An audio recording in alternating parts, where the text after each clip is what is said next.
right? Any longer, they gotta pay us. Yep. That's right, folks. We are back. Holy cow, it's been a long ass minute. JAYBONE back here, hosting a Smash This podcast. Damn, it's good to be back. Live and in your face for some WWE Roadblock end of the line predictions. That's a mouthful. Joining me tonight is the ever awesome Mr. Highspot Harry. How the hell you doing? I haven't talked to you in a while. I know, man. I was getting kind of worried. I mean, I heard Mile High Villain. He was sending out cops. He was, putting missing persons reports out. He wasn't about you. Dude, I was so sick I freaking lost my voice for like a week. I had this flu, then I had that flu. I've just been, dude, it's like Disturbed came to my house and like beat me down with the sickness to like the 10th degree. It was ugly. Oh my God, it was so ugly. Yeah, that was an epic tweet though that you put out, bringing Smash This Pod back. That we're not down with the sickness anymore and we're back. I like that. That was good. Yeah. I'm a big mark for Disturbed, so anytime a Disturbed reference comes up in wrestling, I'm good to go, man. Oh, love me some Disturbed. They are awesome. Yeah, keeping the metal alive in the world today. Someone's got it, right? Absolutely. Oh, dude. So, yeah, man, I've missed out on so much stuff. I didn't do my lucha last week, but I have been watching an absolute crap ton of wrestling. Oh my goodness. This past weekend I caught up on some Flow Slam. Dude, I'm gonna be like preaching Flow Slam to everyone. Have you heard of this, dude? I have, but I haven't really looked into it or dived into it yet. So I'm interested to hear what you guys say about it, because I hear a lot of great stuff about it. But two, there's a lot of wrestling that I really don't have access to that I know Flow Slam does. So see, and that's the thing, because I know that the WWE, some people are sick of it, some people are just not into it anymore. They're looking for something new, something different. Well, and not everybody has a budget for this too. I'm actually like breaking the bank on this because I've got like no budget. But the missus is incredible, and she's allowing this to happen. So it's pretty nice that we can come to terms on this. Dude, Flow Slam is like you can pay like $150 a year or like $20 a month. Dude, there is so much good wrestling. I just watched Evolve 74 and 75, and I'm not going to go into the whole thing because I know we're discussing WWE Roadblock.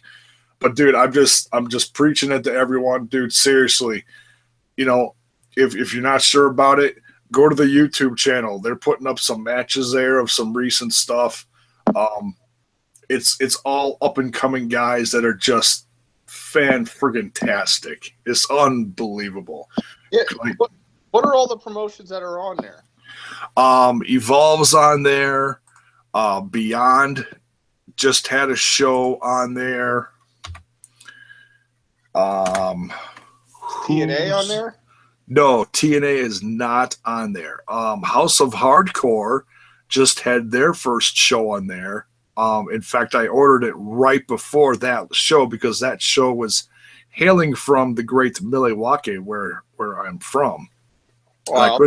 I couldn't. Well, I looked at it this way. I couldn't be there because I would have wanted to meet everyone, and that would have cost me a freaking bank loan to meet everyone and get everybody autographs and T-shirts and all that crap. And I'm like, you know what?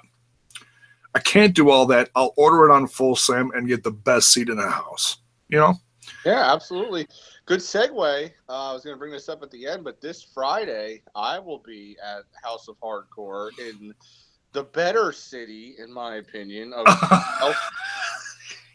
my home city, Mr. Rant with Ant's home city. I mean, Milwaukee's a close second. I give you love, but I got a soft spot in my heart for Philly. But yeah, me and Mrs. Highspot Harry, we're going out to House of Hardcore this Friday night at the old ECW Arena. So I'm really excited for that. So. Oh, House of Hardcore 22. Yeah, that's awesome, dude. Broken Matt Hardy versus Tommy Dreamer in a cage, man. I mean, Dude, you can't freaking beat that. So there's House of Hardcore just joined Flow Slam. That's awesome. If you're into women's wrestling, if there's any females out there, or if you're just a guy who likes watching women kick each other's ass all up and down, all over the place, Shine is also on Flow Slam. Oh gosh, what else? There's so much. It's a growing website. It truly is, and it's not just brand new stuff. There's a whole library they're going to be uploading. I'm assuming they're going to be uploading a lot of the older Evolve shows. They've got a few on here. What is this? Oh, IPW in the UK just joined Flow Slam. So this is a constantly growing wrestling streaming site. And if you're hooked up to this and you miss it live, they put it up later. You can catch it later on the site. So much good stuff. FIP is going to be on here. Let's see. Yeah, I remember when the news first dropped about Flow Slam. I forget which podcast that I listened to, because there's a plethora of them, that one of the guys from there was on there. And it sounded really promising. I don't know if they're probably not on there now yet, because you would have said something, but I think they're in the talks of it. Is Ring of Honor going on there too? Which that would be awesome. That's worth $20 a month just to keep up with Ring of Honor. But it's definitely something I want to think about and look into, because there's a lot of good shows on there. And if you're curious where a lot of these new cruiserweights are coming from, a lot of them just came over from Evolve. Yeah. So and I know there's a little thing going on between the WWE and Evolve.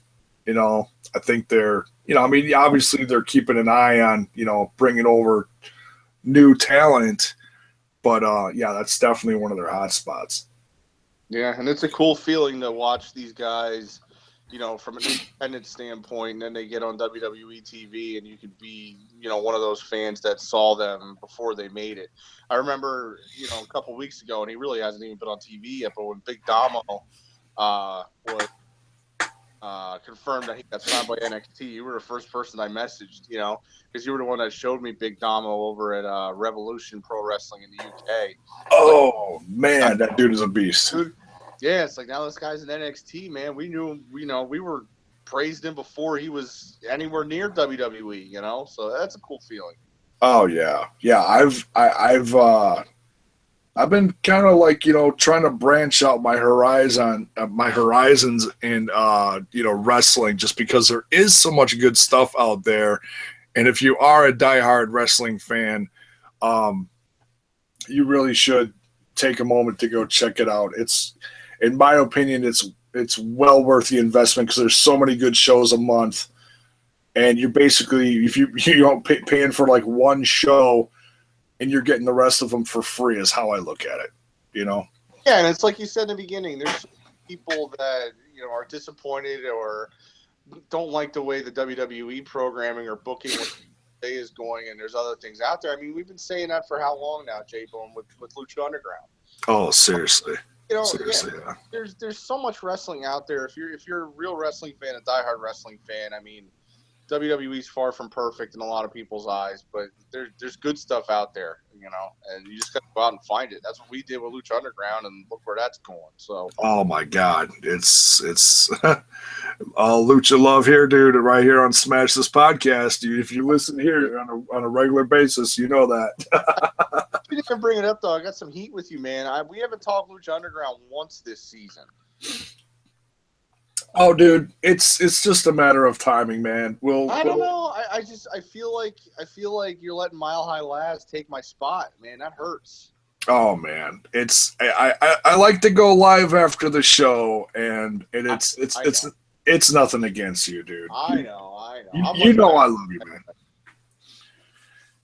You just gotta free up that schedule just a little bit, dude. No, I was kidding. hey, you send me some money to pay a couple bills that I can get away from a couple hours of work every week, and I'll be there. There we go. So maybe we'll start a Patreon or something. Someday. Someday. Yeah. Good old Smash This Podcast Patreon. Hey, that's actually kind of got a ring to it. It really does, Might have to start that up someday. All right. Before we put all of our listeners to sleep, let's jump into this. Some WWE Roadblock End of the Line. Now, this is kind of funny because the fact that they put the tagline at the end of it saying end of the line. And I was, looking for artwork, for the video and stuff earlier today because I had a feeling I was going to be doing a prediction show for this soon. I do a search for Roadblock, 2016, because that's the year we're in, and I had forgotten that, dude, we've already had a Roadblock pay-per-view this year. It was right before Mania. Oh yeah, I know. I'm very well aware. And I'm looking at stuff and I'm like, well, holy crap! How many times in the history of wrestling can you say you've had two of the same name pay-per-view in the same year? I can't think of any. I'm sure some people are going to look at that and go, oh, that's just stupid. WWE's just being retarded or whatever. It's like, all right, well, I think that's why they put the tagline at the end of it so that, because, I don't know, they're all about, making each thing special now. It's kind of like what they do with, all the NXT shows. They got to throw a little tag on the end of it, make it unique, know? What happened to just one word pay-per-views? That's the way it always was. Armageddon, Backlash, WrestleMania, SummerSlam, and now it's, Roadblock, end of the road, don't come back, turn around. I don't want to, I don't know. I feel like, honestly, at this point it's kind of like, we got to put something at the end of it, and I think a lot of it might have to do with what you said, that it's the second one in a calendar year. And obviously wrestling fans are going to look for anything that they can be mad at with WWE. So they had to make it somewhat different. But, yeah, I don't know. Yeah, it's funny, man. But hey, whatever. It's cool. I dig it. I like the artwork that they've thrown on the posters. It's like the cops are there and they got the tape up. God knows we've seen plenty of that across our country this year. It's slightly controversial there, but yeah, whatever. That's a podcast for a different day. Oh yeah. Oh, trust me, I don't want to get into that. I've seen enough of that shit in my own hometown. So just kind of funny. So let's go over this card. Overall, dude, this card actually looks halfway decent. No real big gimmicks in here. This isn't like Hell in a Cell or TLC or Elimination Chamber. This is just, there's only one, if you could call it a gimmick, there's only one gimmick match in here, and that's the Women's Championship match. Right. It's a 30-minute Iron Man. Now, they're going to get some shit for this. They keep calling it that. Shouldn't they call it an Iron Woman match instead of Iron Man? But I don't know. Maybe I'm overthinking this. No, because I thought the thing, and a lot of people did, but from what I've read and what I've seen is the whole thing is we're making the women superstars. It's not the girls match, the Divas match. So to try to make them feel more equal, which they are, especially now, that's why they kept it as an Iron Man match instead of making it women's match. But that's just what I've heard. You know what I mean? So oh yeah, and that's good. They didn't they are making them feel equal. That is important because that's all part of this whole revolution that they're doing over the course of this last year. Yeah. I've even heard a couple opinions that they think that this should have headlined the pay-per-view. Now, I don't know. I don't think you can do that to every pay-per-view, but I don't know. Do you think that they could that this match should headline this, or what do you think, dude? That's a loaded question. A good question, but a loaded question. Yeah. It's hard, because I love what they're doing with the women, and Oh, sure. And in all honesty, all the women, except for a few, have taken. That was an inside joke. So I know exactly what you're talking about, dude. But no, most of the women have taken this ball that they've been given and ran with it. I mean, you look at what they did at Hell in a Cell, and with main eventing Raw twice now. Obviously when you put them in those spots, they're going to deliver. But yeah, like you said, at the same time we can't just have women main eventing every pay-per-view. It's just that's not a reality. And honestly, I don't think people.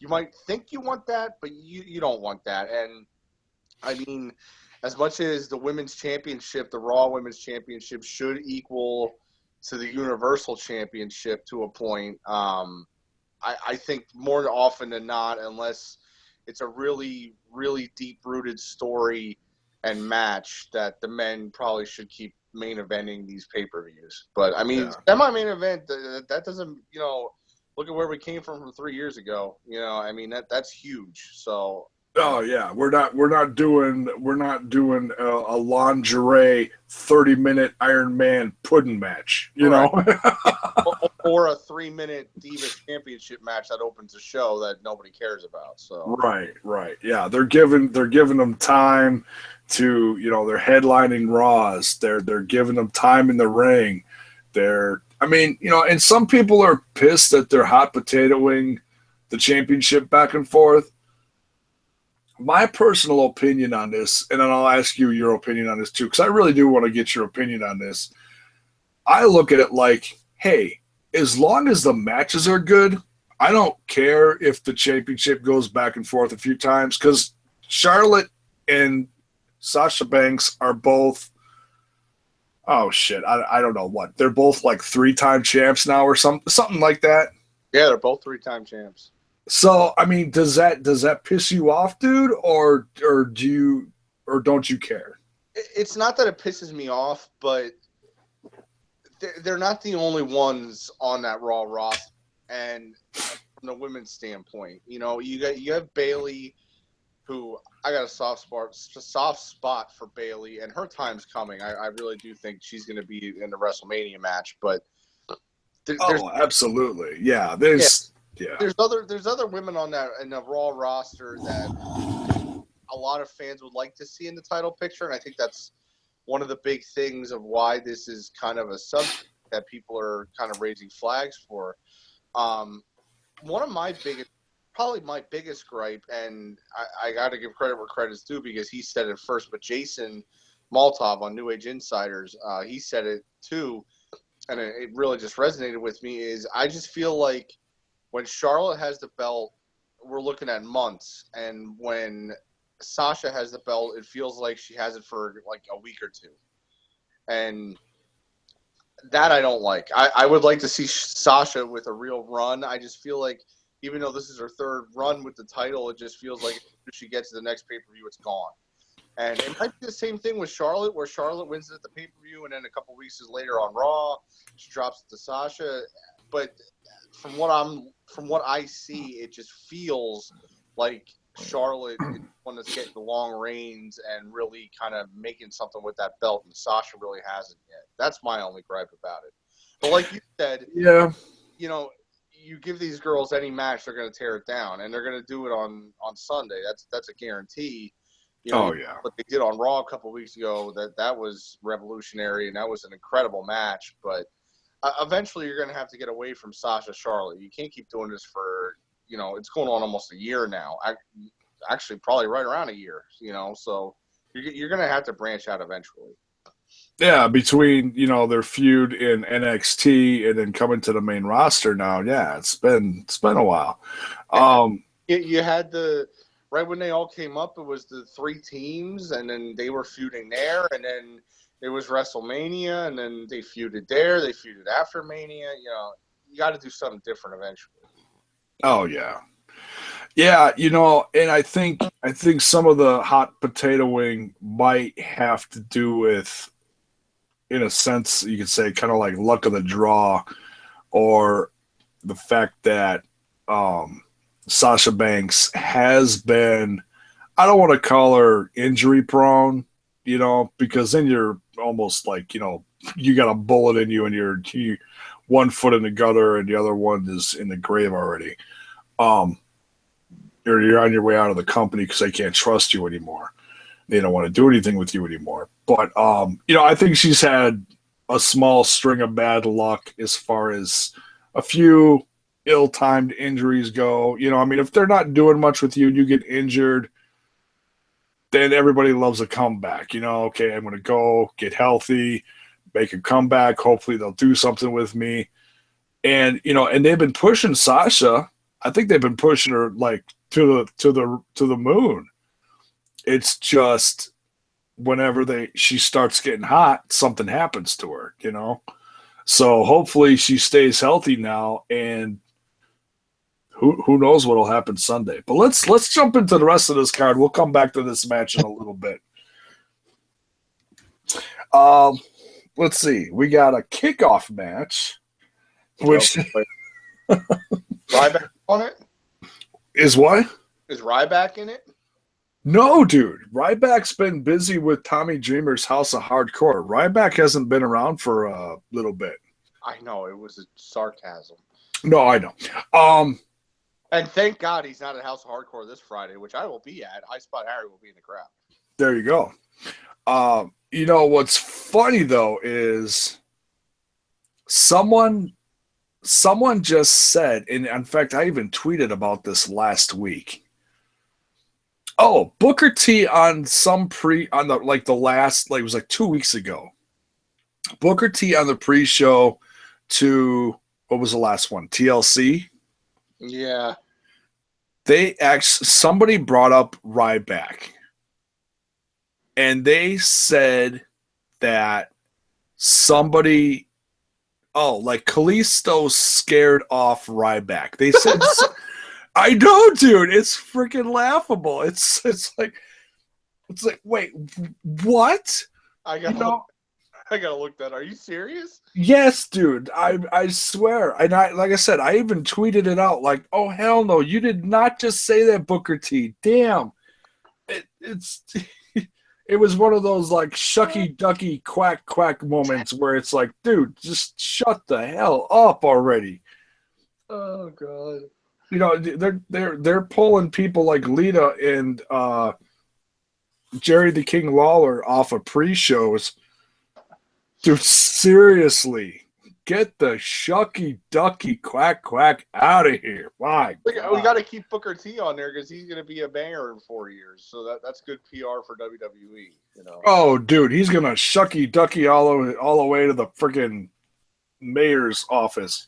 If he wins that and doesn't do a spinner-rooney in his welcome speech, that is the biggest mistake of that year. I promise you. Where the hell is he running? Is that's down in Texas somewhere? Hey. I guess. I don't know.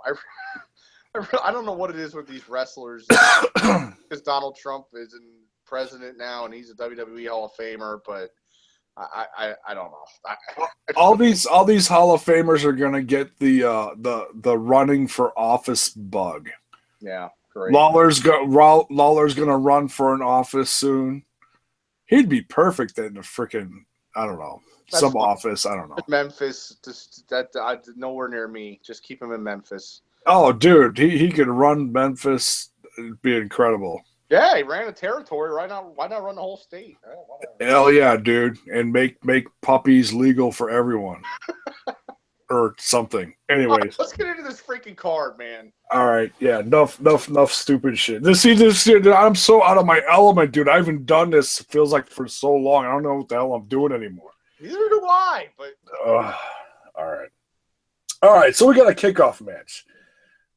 Big Cass versus Rusev. That's a kickoff? Yeah, it is. Yeah. Okay.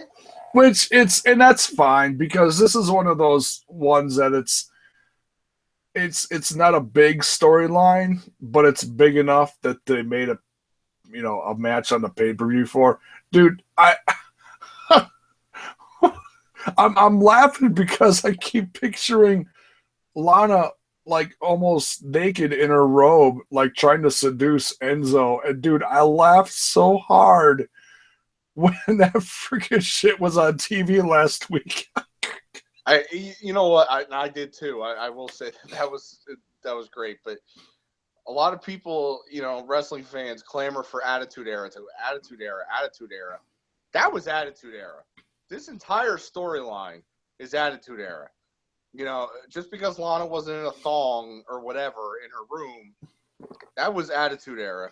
It was racy. It was on the last hour of Raw, and it was a lot of fun. And to be honest, I love this storyline. I really do. I mean, there's little things you can nitpick here and there, but that's anything. But this whole storyline, I'm all about storylines that don't involve a title.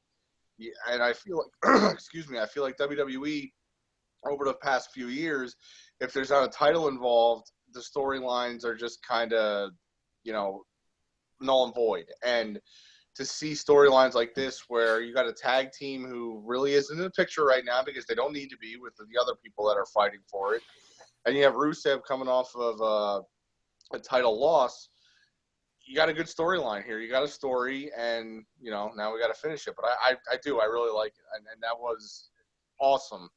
I just think this whole thing was awesome. I really do. Oh, yeah. I like this a lot. You got Enzo and Cass and Lana and Rusev that in this particular story are just perfect. So I like it.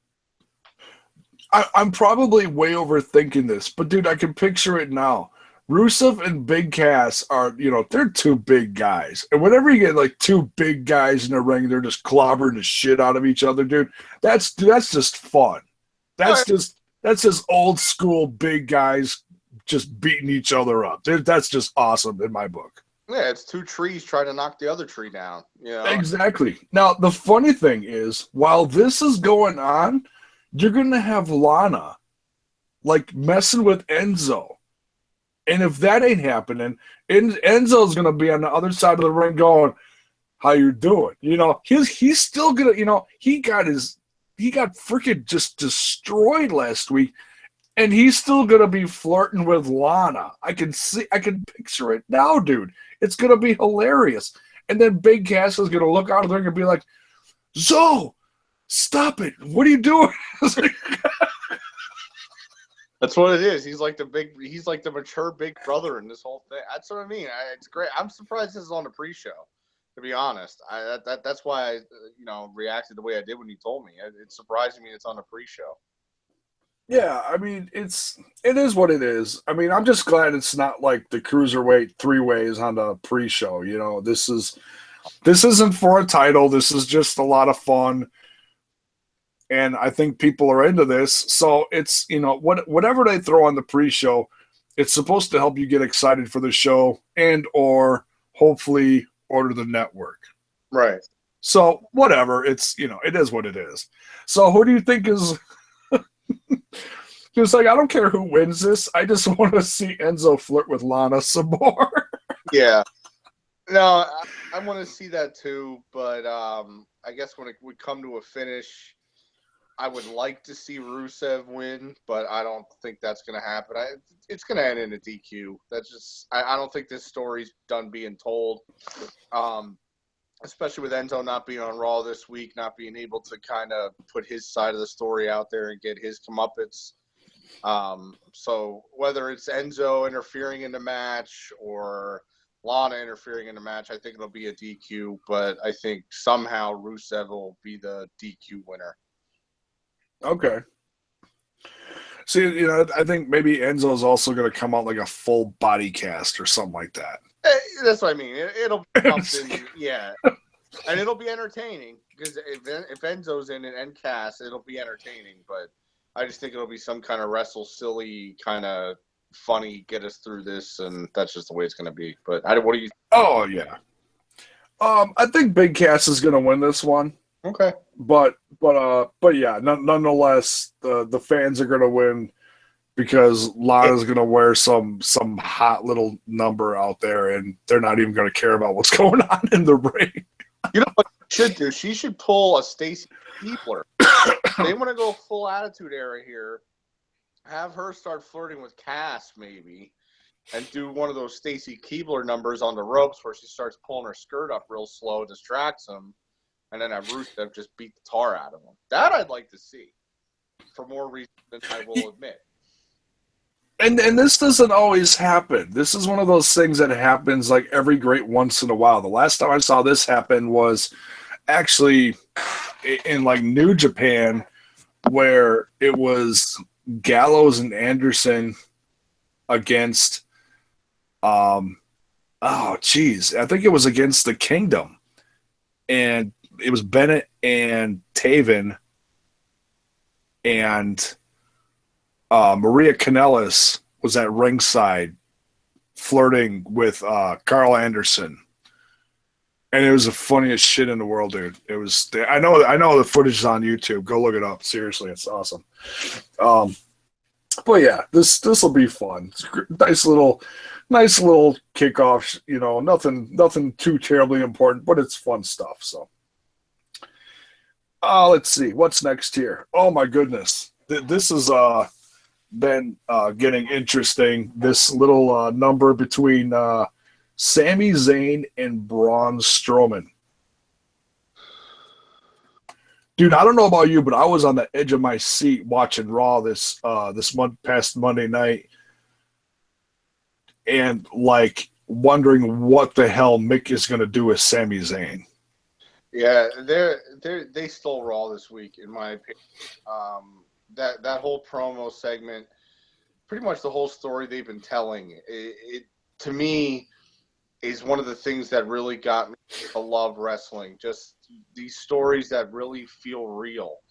And I feel like WWE over the past few years really hasn't done real, like try to be real, like they used to. And this just does feel real. I love Sammy. Mick is, I mean, I've said it in the past, he's one of my favorites of all time and probably top three, if not top one, because I just, everything that he represents, I love. But yeah, that promo on Raw, I mean, if you can't get sucked into that as a wrestling fan or even as a casual fan or somebody switching through the channels, I mean, you got to check your pulse. I mean, really, that was, for me, that was perfectly done on Monday. And yeah, I can't wait to see that match. It could go a lot of ways, but the way it goes, I'm really going to be interested in. Do you think this is going to be, I mean, do you think a trade is still going to happen and Sami Zayn is going to be so destroyed that Mick is going to be like, you know what, I'm done with you. You're going to SmackDown. Oh, God, no. Do you? See, part of me, because they made you, I mean, look at the crowd reaction, dude. When they said that they were trading Sami, fans want to see Sami Zayn on SmackDown. I've been saying this for I don't know how many months, ever since the end of the feud between Sami Zayn and Kevin Owens. They need to separate these guys for as long as possible. Because yes, okay, yeah, we do want to see them fight forever, but you know, when the draft happened and they, you know, were doing the whole you know, you're going to Raw, you're going to SmackDown, whatever. Zayn never should have stayed on Raw. Okay, here's my point of view. I see exactly what you're saying.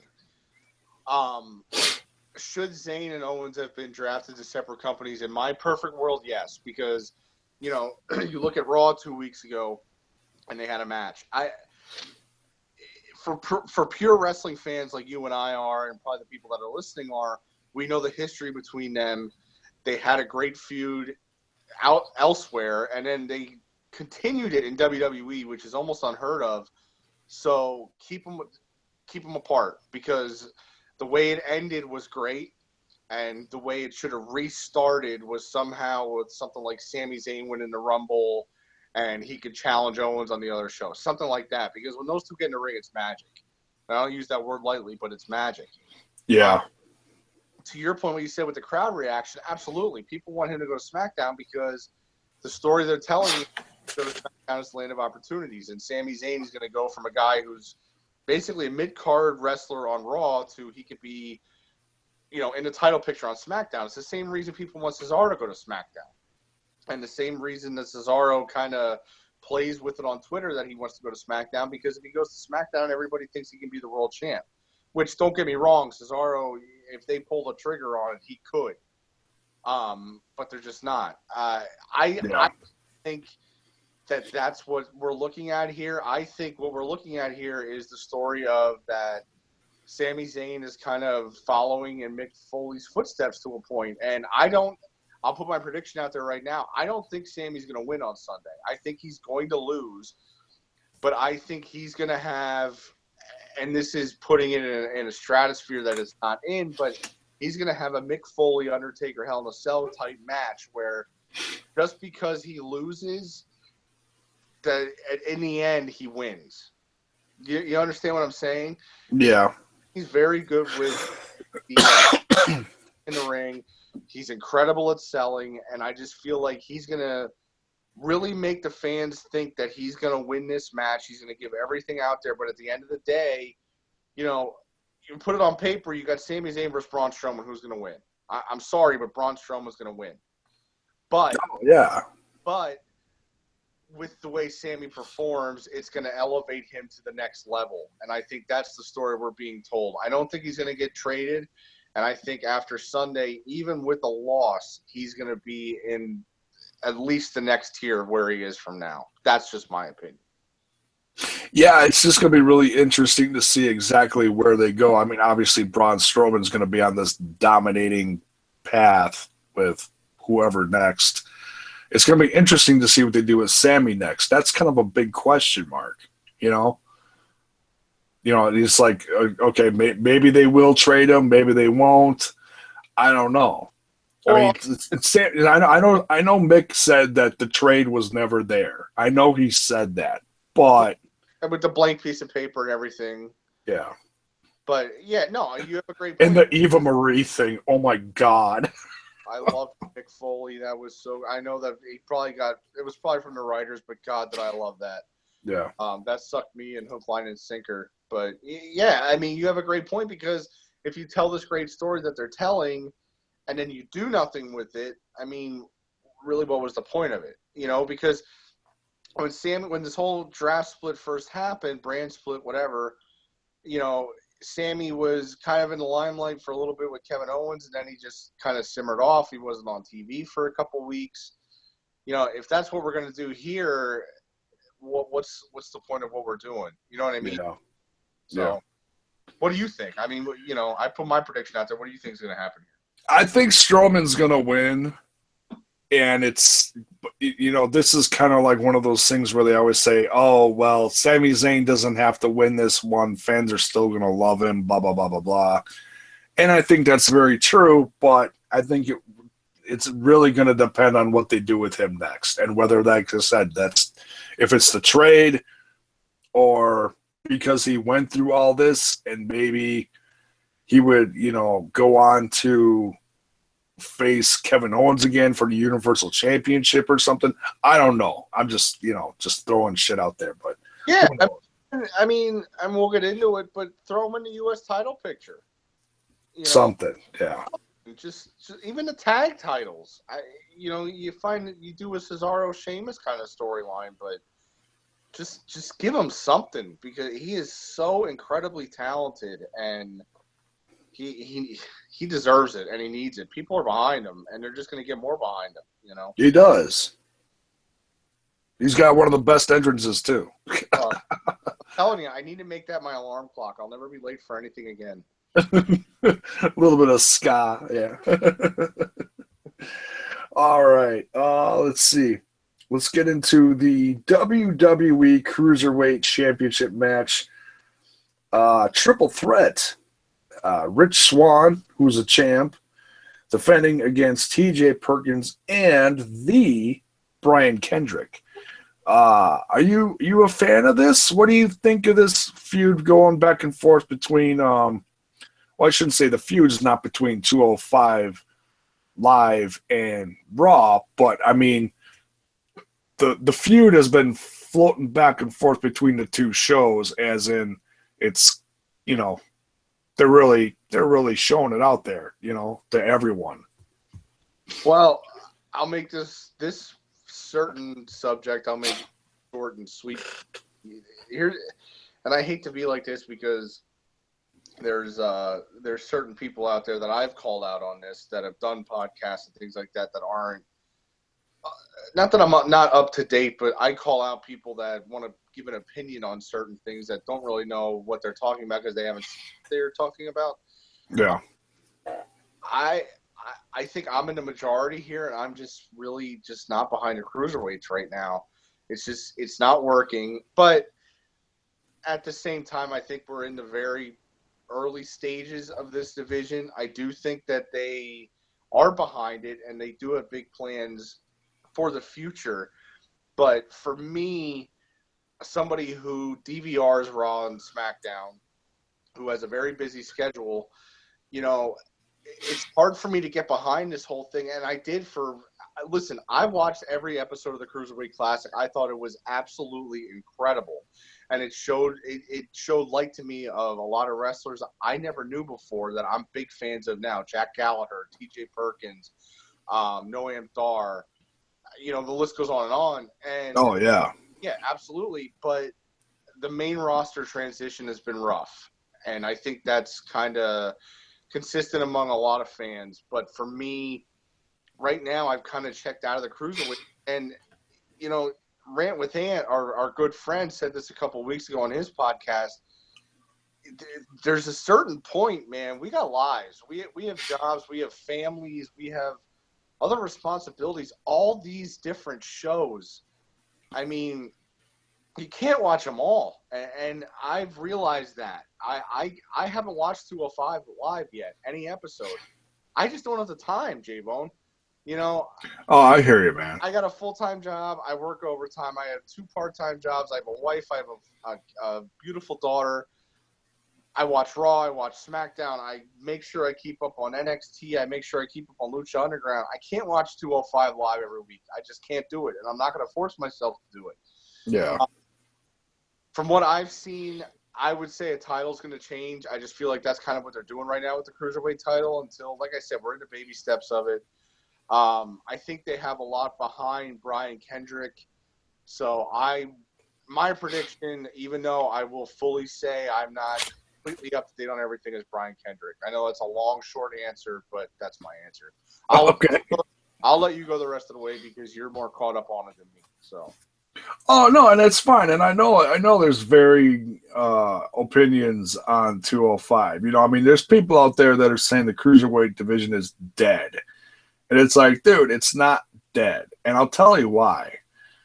Is because if you watch what they're doing now, I mean, okay, did it have kind of a rough start? Yeah, but you can only do so much with these guys, as many guys as they have on every show of Raw. Excuse me. But now that they also have the 205 Live, which, okay, does it almost seem like oversaturation? Yeah, some of it could seem like that, but at least now they have a platform to say, okay, here's all these new kids, these new, hot young bloods, whatever, some grapplers, some high flyers, some do this, some do that. They all have something special, and this is why you should care about them. The 205 Live has actually been taking time to do little promos, do little background things on a lot of these guys who are brand new to, and I hate using this term, but the WWE universe, like the Bollywood Boys. Man, those guys are freaking fun as hell to watch. Right. They are charisma times 10. And not everybody gets into the ethnic stuff, you know, but they are going to catch a good chunk of the international audience, you know, and that's what this is about too. You've got so many different people from so many different countries, which is the 205 is just a big melting pot from kids all over the world. And it's That's another positive thing about this. You got Noam Dar from Scotland. You got the Bollywood boys from India. You've got where the hell do I start? Lindsay Dorado from Puerto Rico, one of the great like luchador, lucha libre style wrestlers. Yeah, there's so many. Yeah, you got Grand Metalik, you got the luchadors in there, and that was a big selling point with the Cruiserweight Classic. Whether it's completely true or not, to me, it felt real that when they said we searched the country for the best cruiserweights, this is what we got. That's how it felt. The world. Yeah, exactly. Sorry, absolutely. And for me, it's not resonating on the main roster, and it is not the performer's fault at all. No, it's not. I am not blaming them in the slightest. Rich Swann, all these guys deserve to be there. I just don't think they're portraying them right so far. That's just me. Yeah, and but they are. I see they are trying. They're taking a little like mini feud that started between like Jack Gallagher and what's the other guy? Ali. Yeah, I think, and they had them face each other a couple times, one on one show, one on the other one. Right, and that's what you got to do. Honestly, to take this 205 Live serious, you got to kind of transcend Raw to 205. You got to make the casual audience and the Raw viewer audience see something that they kind of want to see the payoff for or where it goes on Raw, so they have to tune into the WWE Network and watch 205 Live. Yeah, to see the continuation of it. Yeah, right, and that's what they're doing, and I get that. Yeah, but what do you got? Who do you got winning the triple threat? I think it's gonna stay on Swann. Okay, but I think they've also been doing a good job the last few weeks of starting to build those characters. You got the little promo started. Why should we care about these guys? This is why we should care about these guys. Jack Gallagher came out, had the best friggin' line of the week. He came out on Raw and he's like, I'm telling you right now. I don't know how he said it. He's like, I'm telling you my intentions of interfering in this match right now, and he said it in his his UK accent, and it was absolutely priceless. He is so good, and I'll be I'm not one of those people, I've said it before on these platforms, that's like, oh yeah, I've watched Shinsuke Nakamura for 10 years. Yeah, I never heard of Jack Gallagher. As watching the Cruiserweight Classic, I fell in love with that guy, and he is incredible. So no, you're right. He did, and when you can have when the back gives you a minute or whatever to have a promo, and you do that, that just shows talent to me. He's incredible. I love him. I can't. Yeah, the guy's been in there for a hot minute, and he's already over, and that's awesome that they're giving him that chance to do that. And they're going to slowly do that with a lot of these other guys. And there's guys that are going to be coming soon that we haven't even seen yet, that we've seen in the Cruiserweight Classic. Right. Like one guy that's doing a tour in Australia with NXT right now is, oh, damn it, I can picture him. I can't think of his name. Guy from Japan. Dragon Gate. Kazawa? Is that his name? Yeah, Tajiro Kazawa. Yes. Incredible. Yeah, I can't wait for that guy to show up. Yeah, and he was great in the Cruiserweight Classic too. Yeah. I think Swann's going to retain here. All right. Well, there's our first controversy that we're going to have to talk about on Sunday. So there we go. Well, who did you? Oh, you picked Kendrick. You picked Kendrick. Okay. All right. The Brian Kendrick. Excuse me. Flag Baron Kendrick. All right. Let's see what's next here. Good old Seth Rollins versus Chris Jericho. I'll let you start this one off because this one's a little rough. Yeah, this has been interesting the last few weeks because Seth keeps coming out now and specifically calling out Triple H. Well, he should. And again, this is nothing against Seth Rollins. It's the back, but we're going on what? How long ago was it that Triple H got involved in that title match? It's got to be 2 months. That was summer. That was around SummerSlam, wasn't it? Yeah. So now finally you're going to talk about it, but yeah, that's another story. But go ahead. So you gotta wonder. He keeps bringing up Triple H. You gotta wonder when he's number one, when he's gonna show up, and B, when they're gonna, actually fight. So my guess is, and I usually don't predict stuff like this lately. I usually just do a real simple prediction. I've been like saying here and there, saying, okay, well, maybe now will be the time that Triple H shows up. Right. Because the feud between Rollins and Jericho is just kind of comedy based. There's nothing, in my opinion, that's like earth shattering about this. No.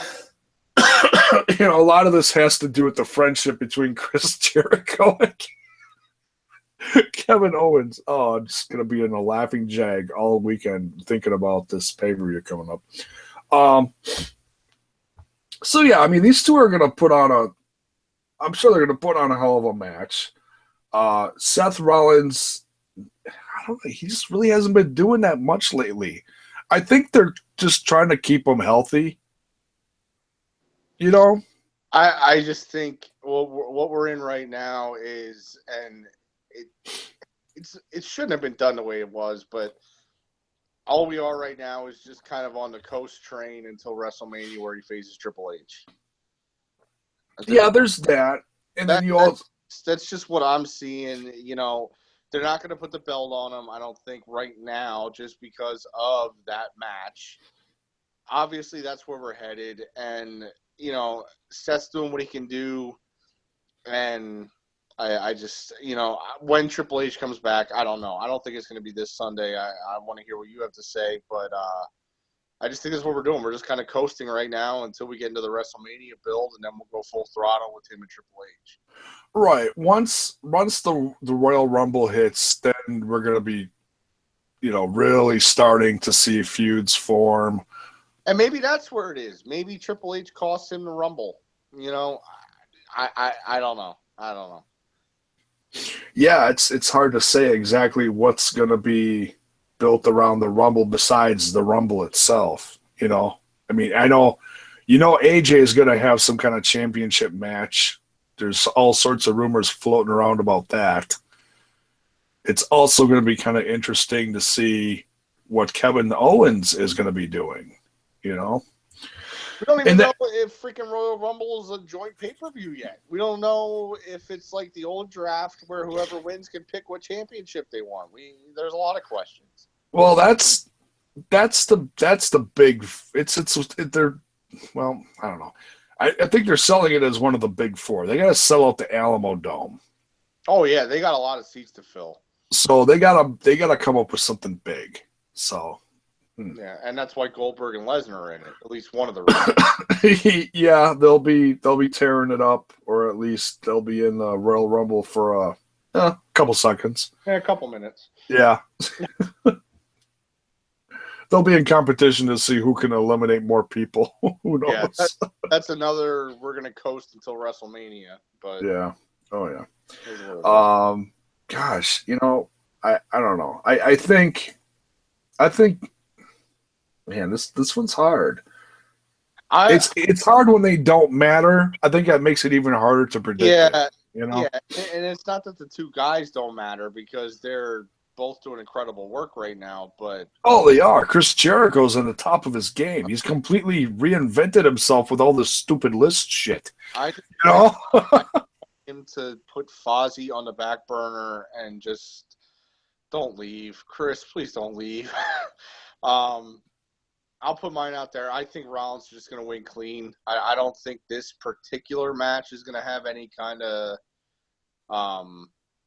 tricks or anything like that. I just think it's going to be a great match. Two incredible wrestlers, and I think Rollins will win clean.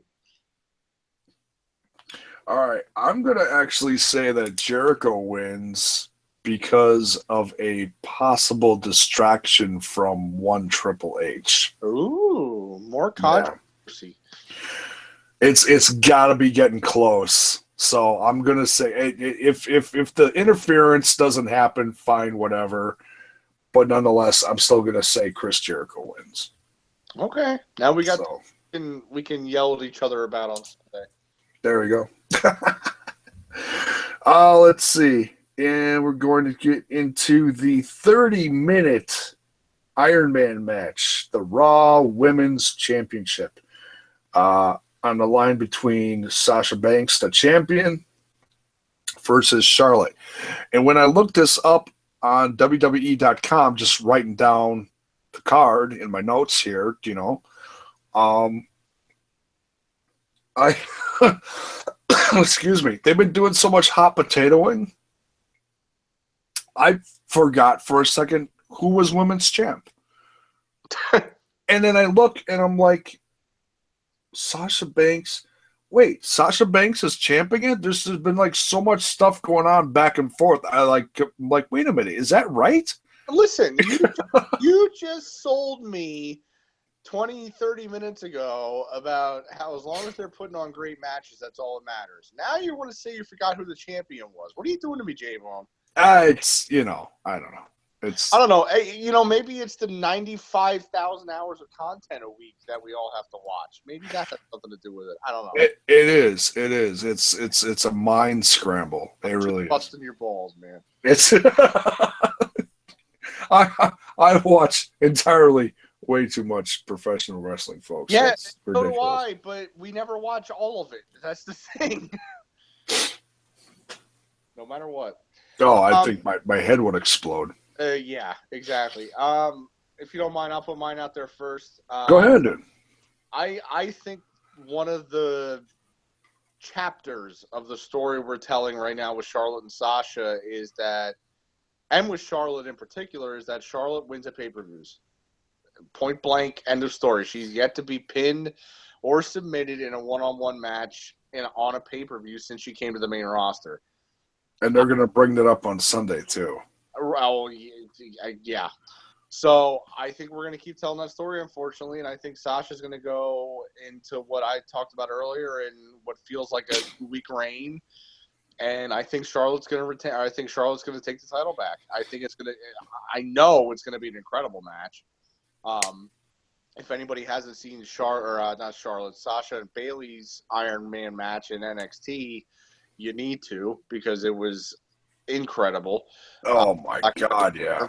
Yeah, and but no, I think at the end of the day, it's whether it's Ric Flair getting involved inadvertently somehow, because I know he just got signed to a full-time deal and everything like that. Either way, I think it's going to be a 3-2 pinfall kind of deal or submission, whatever. And I think Charlotte's going to come back with the championship again next Monday on Raw. So I think Charlotte wins it back. Wait, did you say that Rick just re-signed to a new contract? You didn't hear about that? No, I missed that. Yeah, somehow he re-signed either last week or the week before, but he's full time. He's back full time. Oh, wow. I did not know that. Yeah, he's back full time, so obviously he's going to – I mean, I really don't see anywhere else for him to go right now storyline-wise other than the women's division with his daughter. Well, he's not running for president anymore. Yeah, well. Woo! We're going to make America woo again. I probably would have voted for him, but anyway. I want one of those T-shirts, man. I know. But no, I just really don't see him kind of being in any of the main storylines. I think he's going to stick around the women's division, which makes sense. But yeah, no, he's back full time and hanging out. So I think it's going to I think the next chapter of this story, unfortunately, is going to be Charlotte champion with Sasha and Rick chasing it. I just think that's where we're going. So you think Rick is going to stay with Sasha? Oh, absolutely. Absolutely. It's gonna do nothing but give more heat to Charlotte. And I'll tell you what, I'm gonna put this on the table. I think Charlotte is one of the top heels in that company right now. Not men, not women, period. That girl is doing incredible things right now. And she has been since she got there, but she just does nothing but get even better. And I think what? I'm gonna agree with you there. Yeah, and I think with now, Rick in Sasha's corner after what Charlotte did to him, and kind of trying to stick it to her old man, and her old man, with the storyline of I'm Ric Flair, I'm one of the best of all time, and now I'm going to give everything I tried to give to you to Sasha. I think that's a cool story, and I think that's where we're headed. Yeah. So. Yeah, it's interesting because it's like, God, you never trust a Flair. So the fact that Ric Flair has been, number one, he's been abused from his daughter, and two, holding up the hand of Sasha when she won a few weeks ago, man, that's just boggles the mind. It's like you're waiting for him to like sucker punch her, or something, and he didn't. It's like, whoa. So yeah, maybe he is gonna stay with Banks for a while. So you think Charlotte's gonna get the championship back? I do. I think that's one of the kind of the bullet points of this story that we're telling is that Charlotte at a pay-per-view will win that title. She cannot lose at a pay-per-view, but Sasha on a Raw, if the title's on the line, she's going to win it. I just feel like that's kind of where we're going. And I hate to be frank here, but I think at the end of the day, Charlotte is on her way to 16 to 17 to 18 women title reigns as champion. WWE likes those numbers. Oh, they do, dude. It's proven, and you have a woman there who feels like a woman version of Ric Flair, as simple as that sounds. And I think they're going to run with that. And I think Charlotte's going to be a multi-time champion, and she's got a lot more coming to her. So, but then you also know what that means. What? She's got to lose it that many times too. Oh, I completely agree. And Ric Flair lost it 50 times, whatever it is. Oh, I know, but I still think the story of somewhat of Charlotte outdoing her father in title reigns is something that's at least on the table. You know what I mean? Yeah, you know what? You might be really right about that. It's just hard to envision Rick not being with his daughter, but that's what we got right now. It's weird, I know, but you look at Charlotte as an absolute heel. You look at the promo she cut on Rick a couple weeks ago.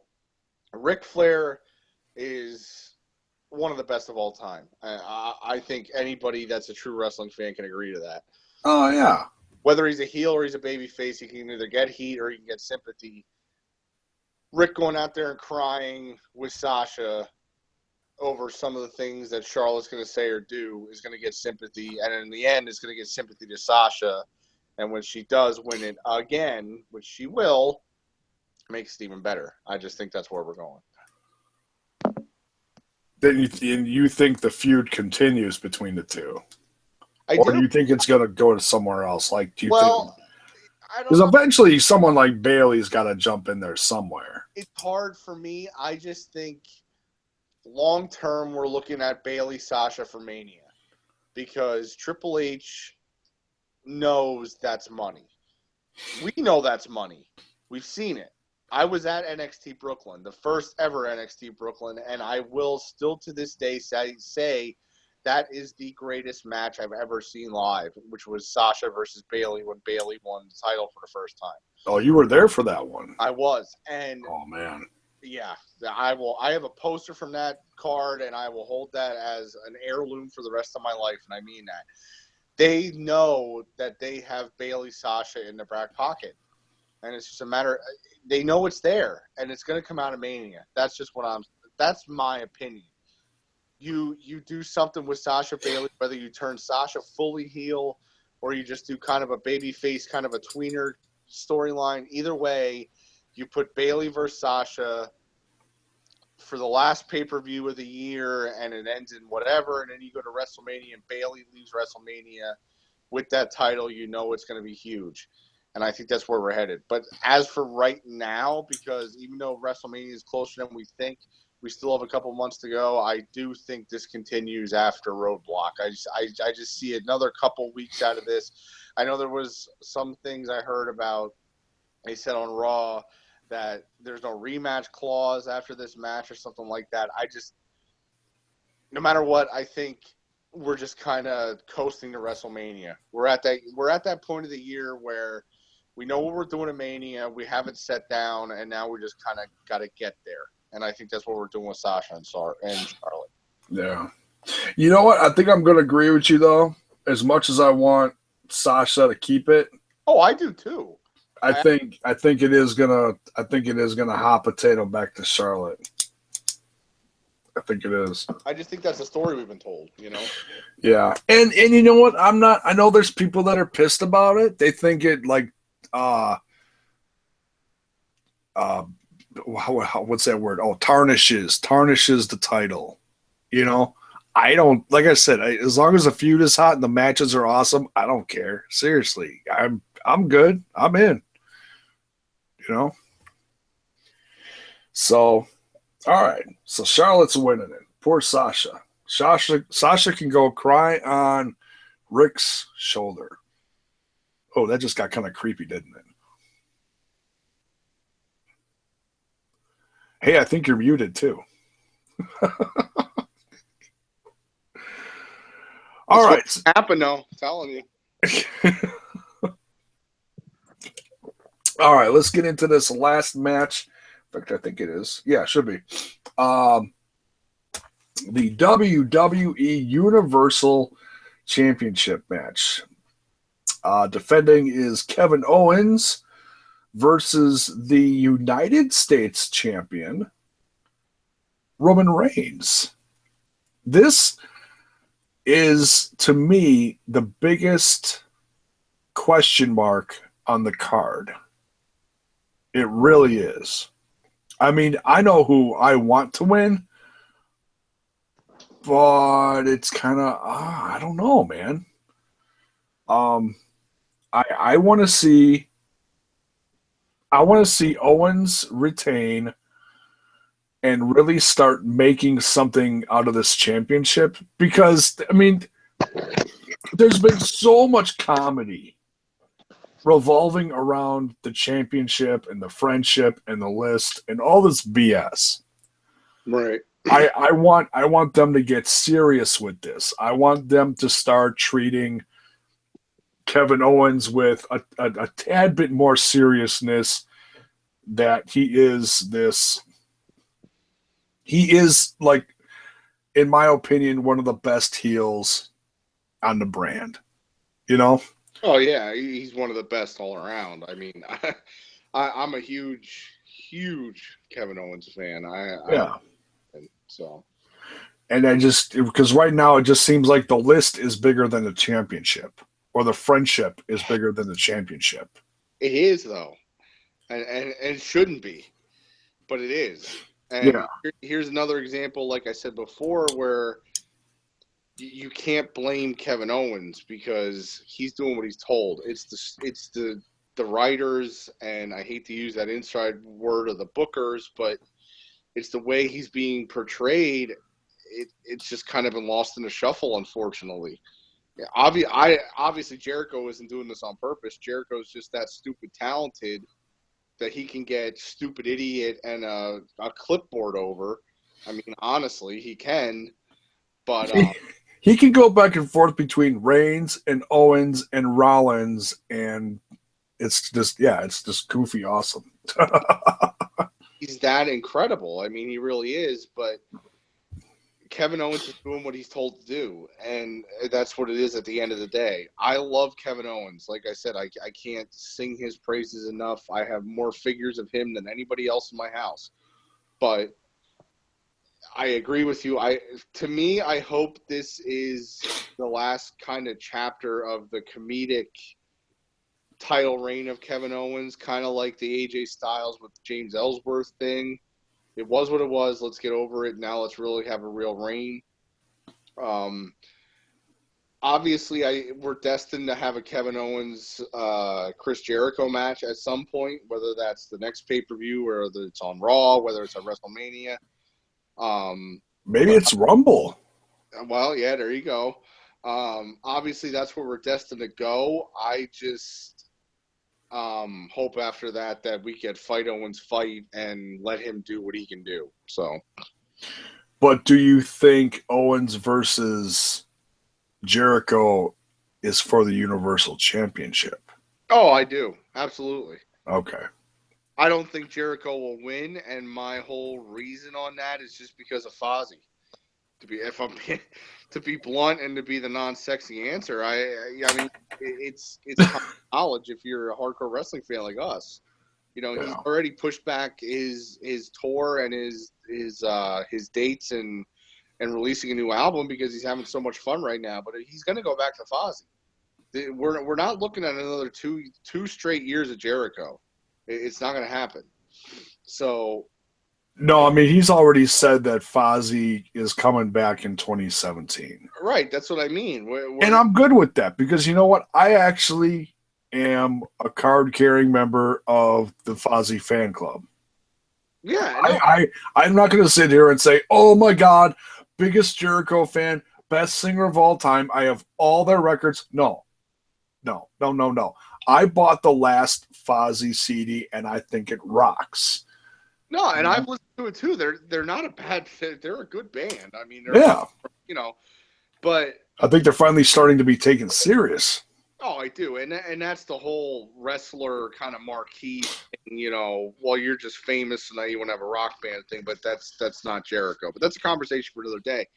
But no, if Fozzy didn't exist, I would say Jericho is the next Universal Champion. I do mean that. But and that would not upset me just because he's. God, no. I don't think it would upset anybody. JAYBONE.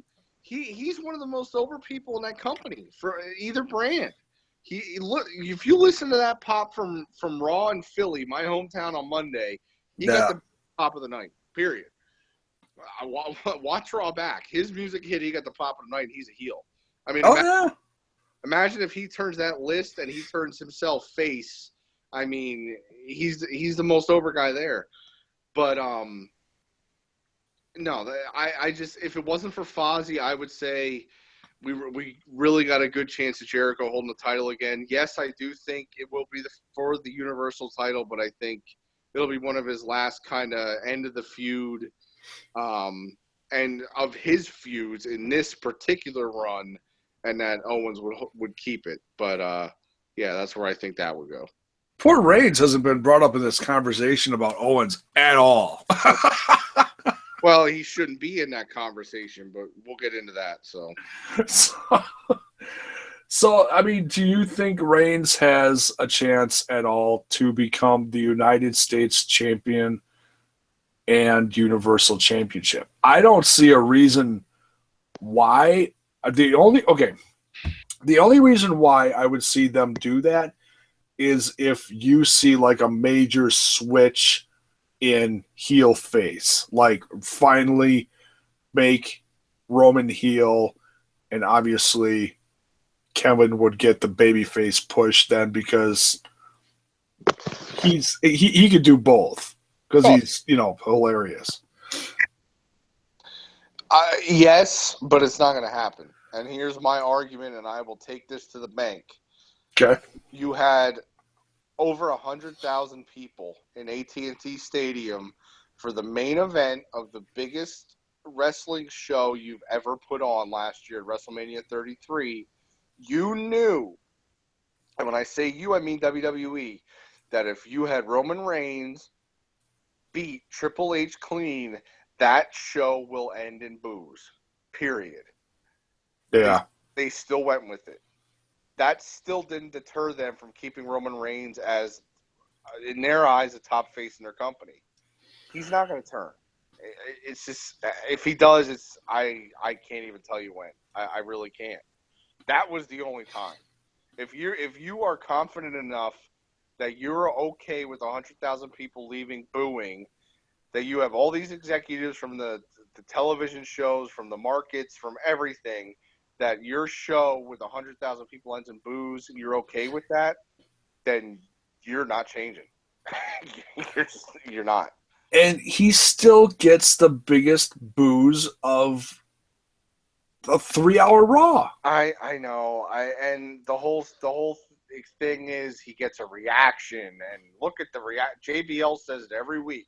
Listen, or no, he's not on there anymore. But the Raw, all the Raw commentators, listen to the react. Corey Graves does it now. Listen to that reaction. Listen to the reaction. Listen to the. It's like, okay, yeah, there's a reaction, but it's not the reaction you want, guys. It doesn't. It's like, oh, it's okay. It's fun to boo him.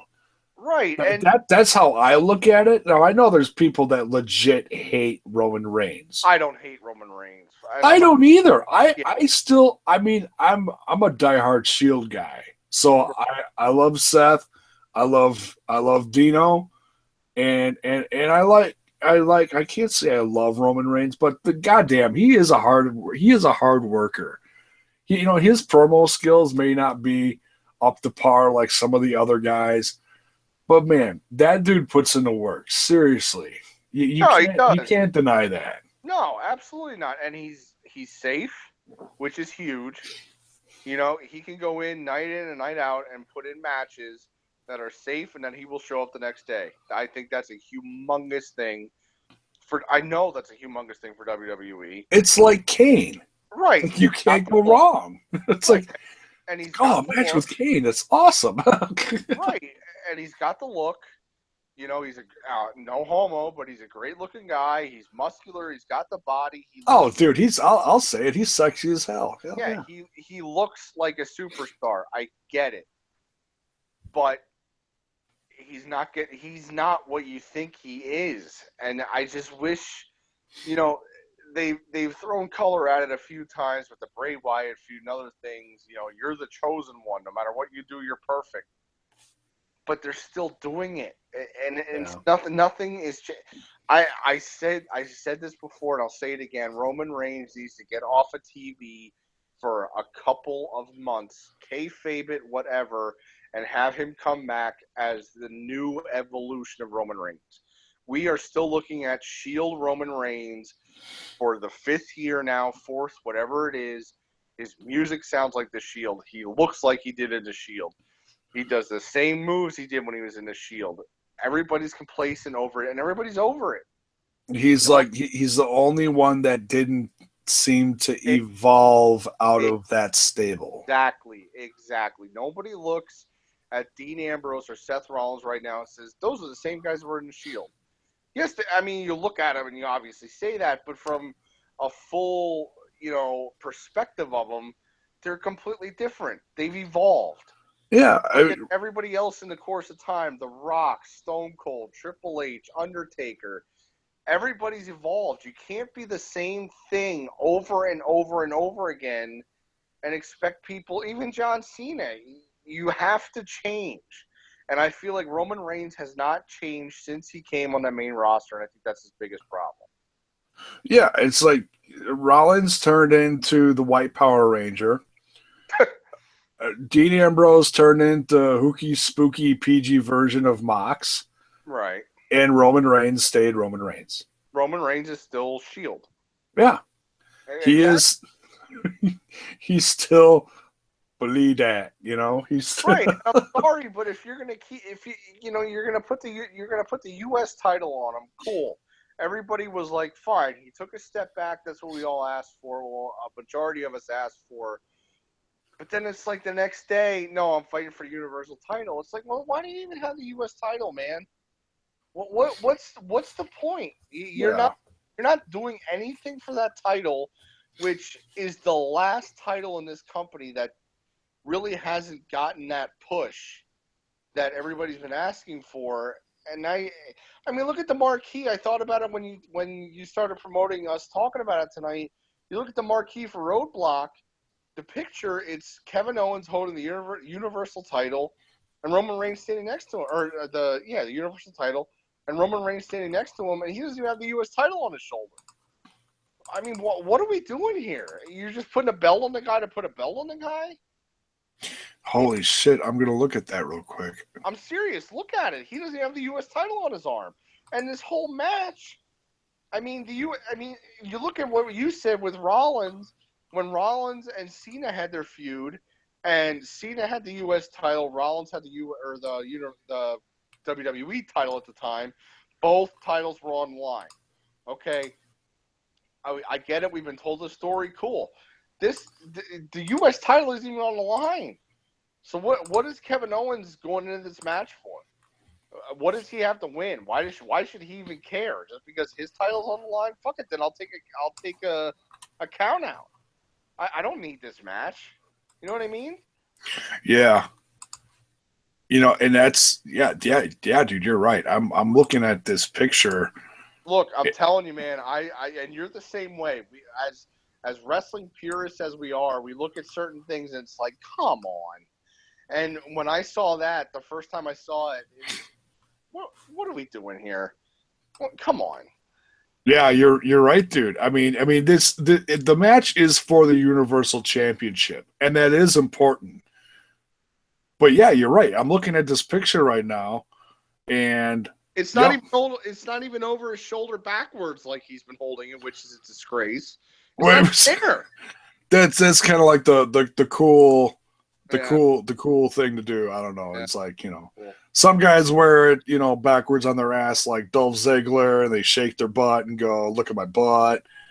Yeah, well, we so proud that they're champions. That's whatever. That's another story for another day.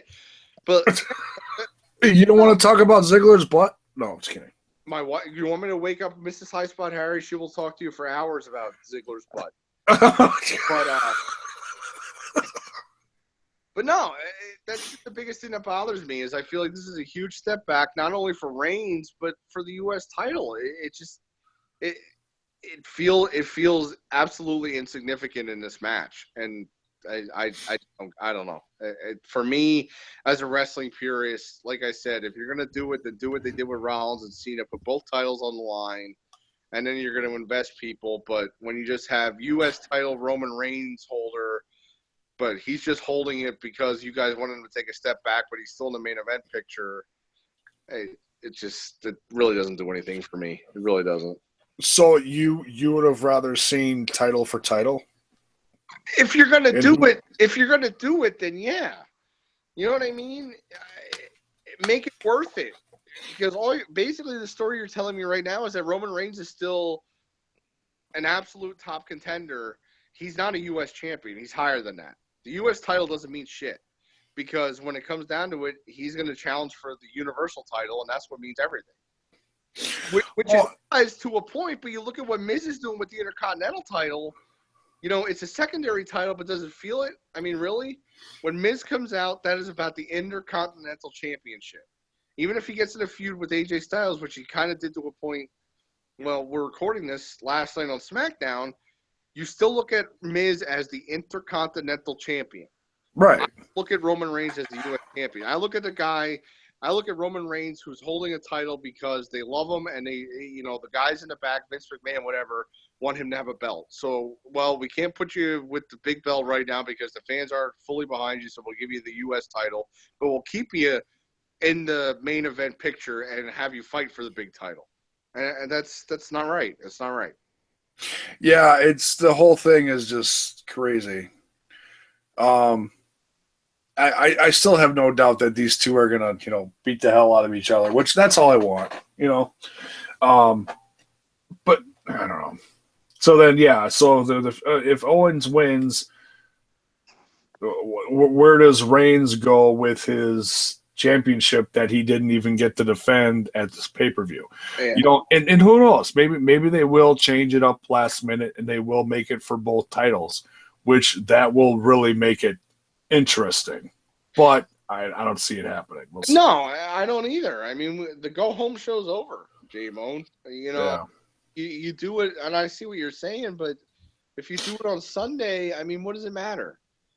You know, at the end of the day, you listen to everything I listen to. You listen to all these experts and these former wrestlers. It's about drawing people. It's about drawing money, and it's about putting people in the seats.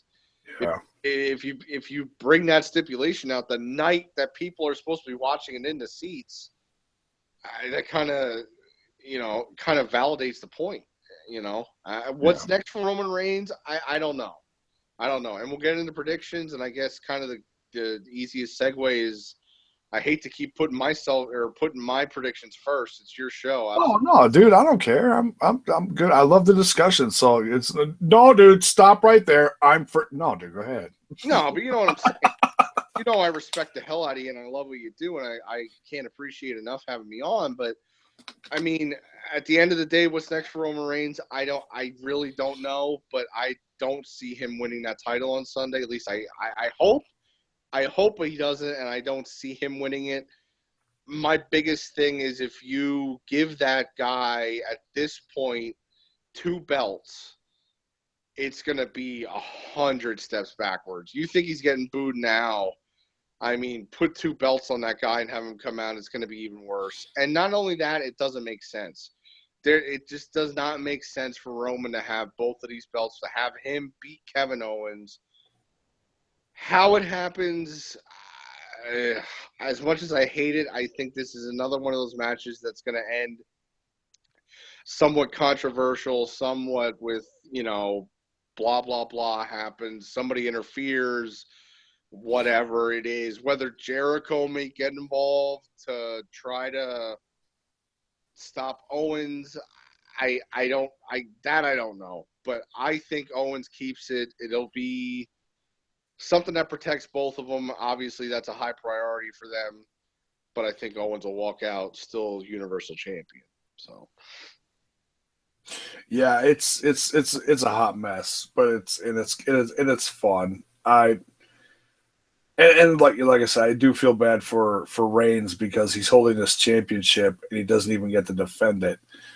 But whatever. But I think Owens still retains somehow, some way. I don't see this match going on without some kind of shenanigans. Exactly. It's written all over the wall. You know what I mean? And like I said, and like you said, it doesn't make sense for Reigns to take this title. It doesn't. It really doesn't. And we go back to what I said before with 2 or 3 other matches. I don't know. It's kind of like we're on cruise control until WrestleMania. Once we get into the Rumble and we get into the WrestleMania season, then we hard. And I'm fine, and I want something with Roman Reigns and that U.S. title at Mania. Give me a good story. Even if he retains, I'm cool with that. But give me a good story that elevates that title, and I think that's what it needs. And this isn't it. Not even when it's on the line. I mean, it's not. Well, the Royal Rumble.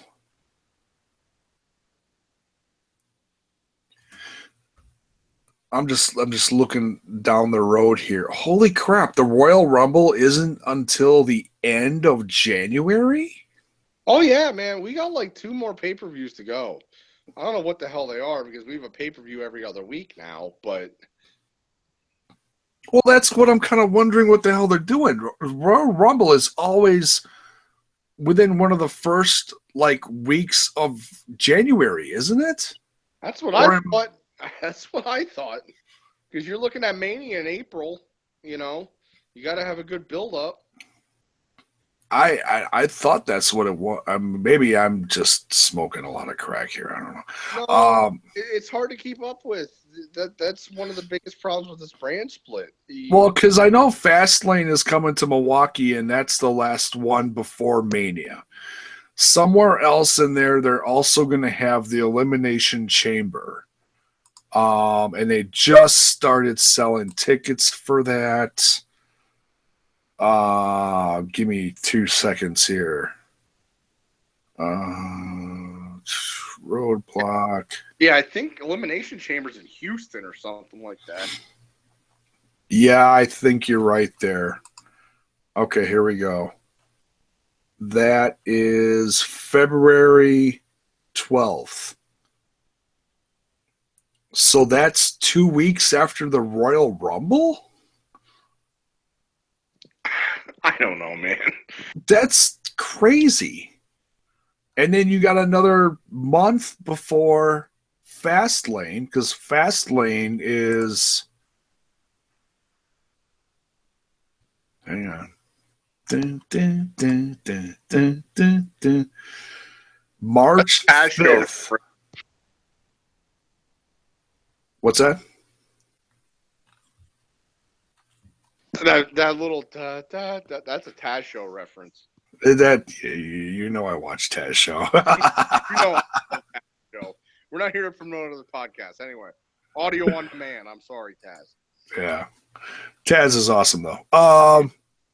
So yeah, there's so much stuff going on the next few months, and I don't know if they're gonna do this 2 pay-per-view a month shit that they've been doing, like beating us. They've literally been browbeating us with this freaking 2 pay-per-views a month, man. Freaking, oh my god! It's like I said with the cruiserweights. It's to the point now they're asking too much, even from us hardcore fans. Like, we got a life. You know what I mean? Yeah. Pick one or the other. Exactly. 205 Live and take them off of Raw. Yeah. And sneak in a show on the pre-show of SmackDown. I don't know. Now they're doing story time every week and NXT. And I thought story time was with Adam Cole, baby. No. Oh. That Adam Cole is about a year or 2 years from now. That's when. Oh shit! Wrong show. Sorry. Yeah, wrong show. Yeah. Although I think Adam Cole's coming before the Young Bucks do. I'm just saying. Podcast for another day, friend. Yes, it's so true. But on that note, I think we're gonna wrap up this puppy. Damn, it's good to be back. Before I blow out my voice again, jeez Louise. So you said Owens, right? Yeah, I said Owens. Okay, so the only controversy you and I and Smash This Pot are gonna have is the cruiserweights and what else? I said Strowman. You said. I said Strowman. You said Strowman. I said Big Cass. You said. I said Rusev. Okay. All right. Jericho and Rollins. I said Jericho. You said. Rollins. That's what it was. Okay. Yeah. And we both said Charlotte. Right. So nonetheless, I think it's going to be a fun show. Oh, it will be. And honestly, if you look back at what last year's Roadblock was kind of like a live event that they put a TV camera in front of and put Triple H on to make feel important. Honestly. Oh yeah, that was Triple H versus Dean Ambrose. Right, which was a great match, but it didn't really feel like a pay-per-view. This year it feels like a pay-per-view. So.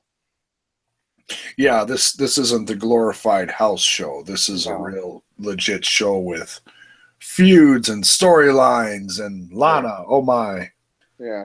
And just one interesting point before we sign off here is no tag team title match. Just so you know. You know what?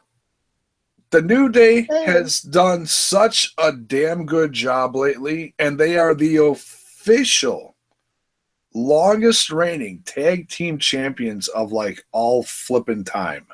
Yes. Give them the weekend off. Oh, They're probably gonna go out there and like tell you to buy some Bootio cereal and some shit, but seriously, give them the night off. They deserve it.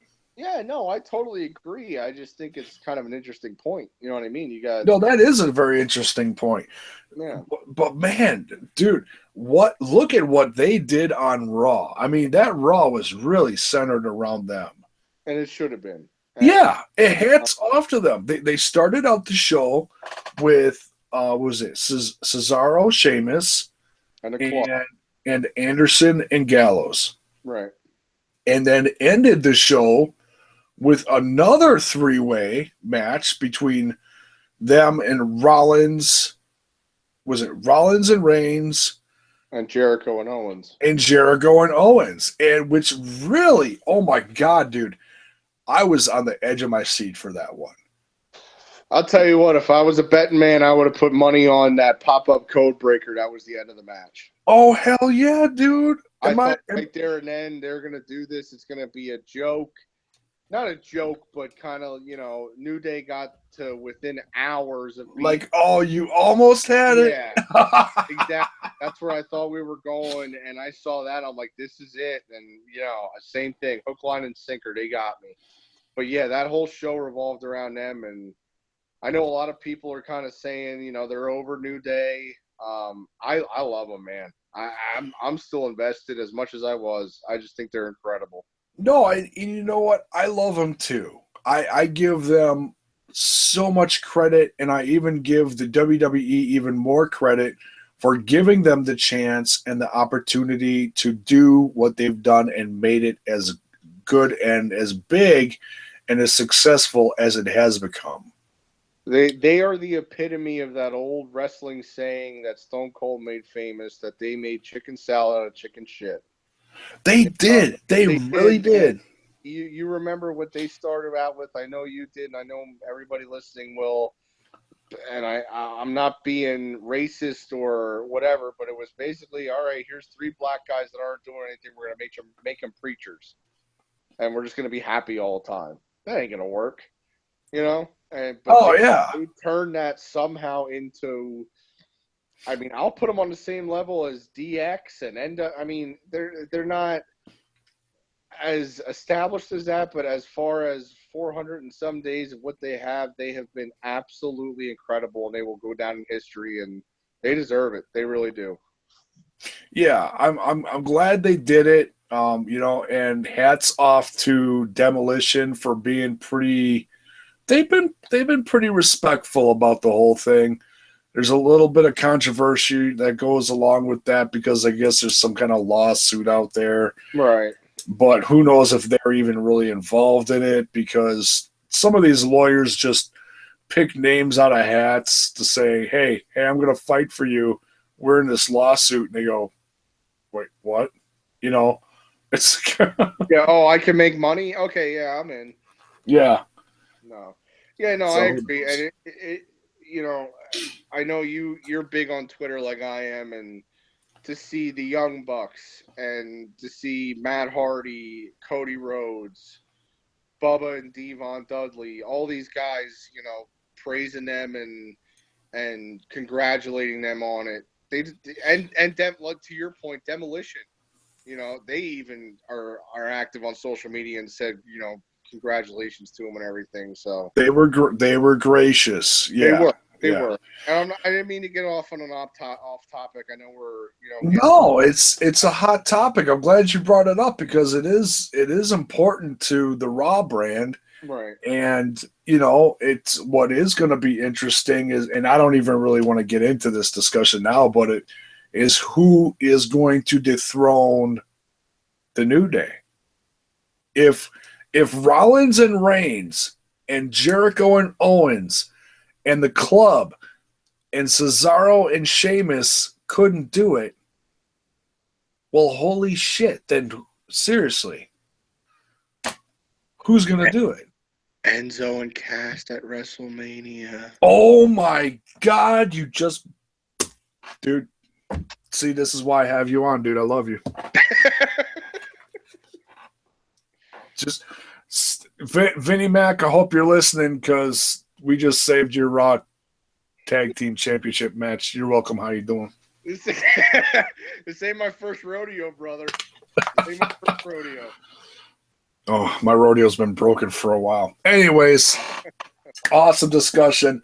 Thank you so much, brother Highspot Harry, for being on with me and discussing some WWE Roadblock end of the line predictions with me. Great to be back. Finally out of the sickness jungle I was freaking lost in for like several weeks between.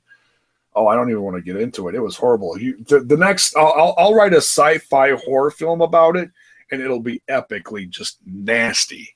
It'll be titled #Down with the Sickness. Yeah, and it'll make guys like Kane, who are just horrible, it'll make them like cry and wet the bed. It'll be so nasty. Looking forward to it, brother. Totally, dude. So, all right, and I don't know when I'm going to do a recap show of this. We'll see how Sunday goes. Might do one right afterwards. Not sure. We'll see. But, man, I've got so much shit to catch up on. Lucha. Watched a bunch of Flow Slam over the weekend. Going to be talking about some Evolve shows soon. So stick around, folks. The comeback of Smash This podcast is going to be up and running over the course of this next week or so. So, till next time, for this guy, Mr. Highspot Harry, I'm JAYBONE. Thank you for listening, and good night, y'all. Peace.